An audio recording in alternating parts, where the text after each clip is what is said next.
ناظرین، کبوتر بد دعا کیوں دیتا ہے؟ گھر میں کبوتر پالنا کیسا ہے؟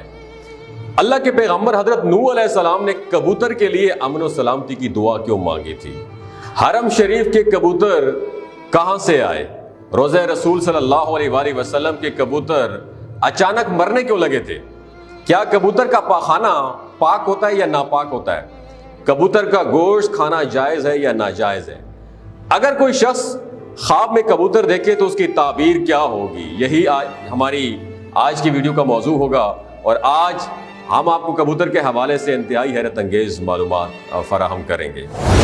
ناظرین، کبوتر ایک ایسا خوبصورت اور دلکش پرندہ ہے جو ہر کسی کو اچھا لگتا ہے، اور یہی وجہ ہے کہ یہ پرندہ اکثر گھروں میں پالا جاتا ہے اور گھروں کے علاوہ اکثر مزاروں پر بھی موجود ہوتا ہے۔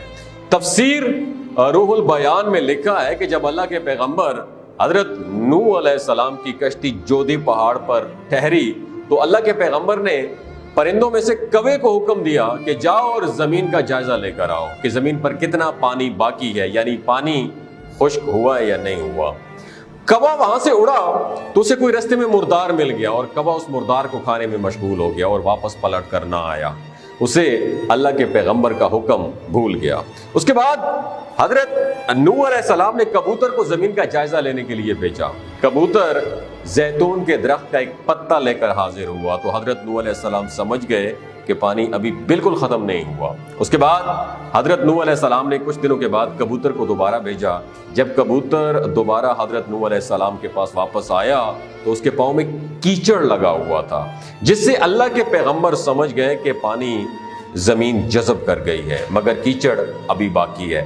حضرت نوح علیہ السلام کبوتر کی اس ذہانت سے بہت خوش ہوئے اور کبوتر کو امن و سلامتی کی دعا دی تھی، اور یہ اسی دعا کی برکت ہے ناظرین کہ لوگ آج بھی کبوتر کو اچھا سمجھتے ہیں۔ یہی وجہ ہے کہ کبوتر انسانی آبادی سے مانوس ہے، اور کوے کو خوف کی بد دعا دی، اور یہی وجہ ہے کہ کوا انسانی آبادی سے ڈرا ہوا رہتا ہے، اور اسی وجہ سے لوگ آج تک کوے کو منحوس سمجھتے ہیں۔ ناظرین، فقہا کے نزدیک گھروں میں شوقیہ پرندے پالنا یا کبوتر پالنا جائز ہے، لیکن ایک شرط ہے کہ ان کی غذا اور سردی گرمی اور بارش سے حفاظت کا انتظام کیا جائے، اور جب اہل خانہ کہیں باہر جائیں تو ان کی غذا اور دیکھ بھال کا مناسب انتظام کر کے جائیں، مگر پرندوں کو ستانے کے حوالے سے منع فرمایا گیا ہے۔ جیسا کہ ابو داؤد میں حضرت عبداللہ ابن مسعود رضی اللہ تعالیٰ عنہ کی روایت کردہ ایک حدیث میں کبوتر کا ذکر موجود ہے کہ ایک کبوتر اللہ کے پیغمبر امام الانبیاء جناب محمد مصطفیٰ صلی اللہ علیہ وآلہ وسلم کے سر انور پر منڈلا رہا تھا اور اپنی زبان سے شکایت کر رہا تھا کہ کسی نے اس کے گھونسلے سے انڈے اٹھا لیے ہیں۔ حضور تاجدار ختم نبوت صلی اللہ علیہ وآلہ وسلم نے صحابہ کرام رضوان اللہ تعالی علیہم اجمعین میں اعلان کیا کہ کس نے اس کبوتر کے انڈے اٹھائے ہیں۔ ایک صحابی نے انڈے اٹھانا قبول کیے تو انہیں آرڈر دیا کہ وہ گھونسلے میں انڈے واپس رکھ دیں۔ اس روایت سے معلوم ہوتا ہے کہ پرندوں کو ستانا ناجائز ہے، اور پرندوں کو ستانے سے اس لیے روک دیا گیا ہے کہ پرندوں کی بد دعا لگتی ہے، اور چونکہ کبوتر بھی ان پرندوں میں شامل ہے جو کہ انبیاء کا پسندیدہ رہا ہے، اس لیے اگر کبوتر کو ستایا جائے تو کبوتر بھی بد دعا دے سکتا ہے، لہٰذا کبوتر کو ستانے سے اجتناب کرنا چاہیے۔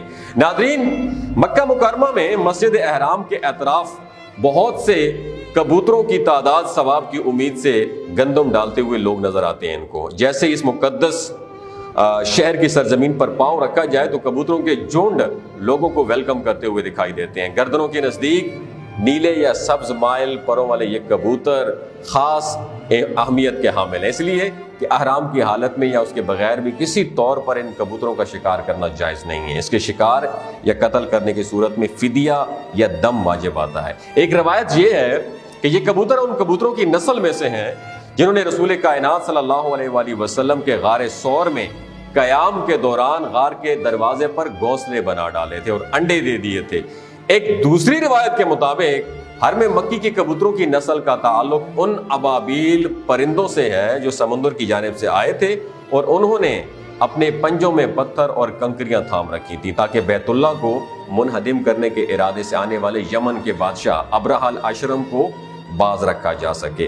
ناظرین، ایک مرتبہ انتظامیہ نے مسجد نبوی شریف صلی اللہ علیہ وآلہ وسلم کے حرم انور کو صاف ستھرا رکھنے کے لیے ڈیسائیڈ کیا کہ حرم شریف میں کبوتروں کے لیے دانہ نہ ڈالا جائے۔ اس طرح کبوتر دانے کی تلاش کے لیے دوسری جگہوں پر ٹرانسفر ہو جائیں گے، اور اس حکم پر عمل کیا گیا جب تو کئی دنوں تک دانہ ڈالا گیا، مگر کبوتروں کی گنبد خضرا سے یہ محبت کا یہ عالم تھا کہ بھوک سے مر رہے تھے مگر آستانہ محبوب صلی اللہ علیہ وآلہ وسلم کو چھوڑنے کے لیے تیار نہیں تھے۔ اہل مدینہ نے اپنی آنکھوں سے یہ عشق و محبت بھرا جب منظر دیکھا، پھر دنیا میں یہ بات مشہور ہو گئی، شہرت پکڑ گئی کہ لوگوں نے حکومت سے درخواست کرنا شروع کر دیا کہ کبوتروں کو دانہ ڈالنے کی اجازت دی جائے۔ تب حکومت نے پھر حسب سابق کبوتروں کو دانہ ڈالنا شروع کر دیا۔ کبوتر کی پاخانے کی بات کی جائے، کبوتر کی پاخانہ پاک ہے، اور چادر کے جس حصے پر لگی ہو صرف اسی حصے کو دھو لیں، پوری چادر دھونے کی ضرورت نہیں ہے، اور اس کا گوشت کھانا جائز اور حلال ہے۔ خواب میں کبوتر کی تعبیر امین، صادق، سچے دوست اور باوفا محبوب سے دی جاتی ہے۔ بسا اوقات خواب میں کبوتر کا نظر آنا ایسی بابرکت اور حسین و جمیل عورت کی طرف اشارہ ہوتا ہے جو کہ اپنے شوہر کے علاوہ کسی اور کی خواہش مند نہ ہو۔ اگر خواب میں کبوتر کسی مریض کے سر پر بیٹھا ہوا دکھائی دے تو اس کی تعبیر مریض کی موت سے بھی دی جا سکتی ہے۔ اگر کسی نے خواب میں دیکھا کہ وہ کبوتروں کو دانہ ڈال رہا ہے اور ان کو اپنی طرف بلا رہا ہے تو تعبیر یہ ہوگی کہ وہ شخص قوم کی قیادت کرے گا۔ پس اگر کوئی آدمی خواب میں کبوتر اور کوے کو ایک جگہ جمع دیکھ لے، یعنی ان کو ایک جگہ دیکھے، تو وہ یہ تعبیر ہوگی وہ قوم کی قیادت کرے گا، کیونکہ ہر وہ چیز جو خواب میں اسے اپنے غیر جنس کے ساتھ جمع ہو اس کی تعبیر قیادت سے دیتے ہیں۔ خصوصاً کووں کے سلسلے میں کووں کا شمار فاسقین میں ہوتا ہے۔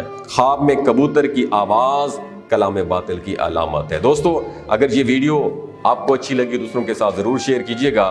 اپنا اور اپنے ساتھ کے رشتوں کا خیال رکھیے گا۔ بہت شکریہ۔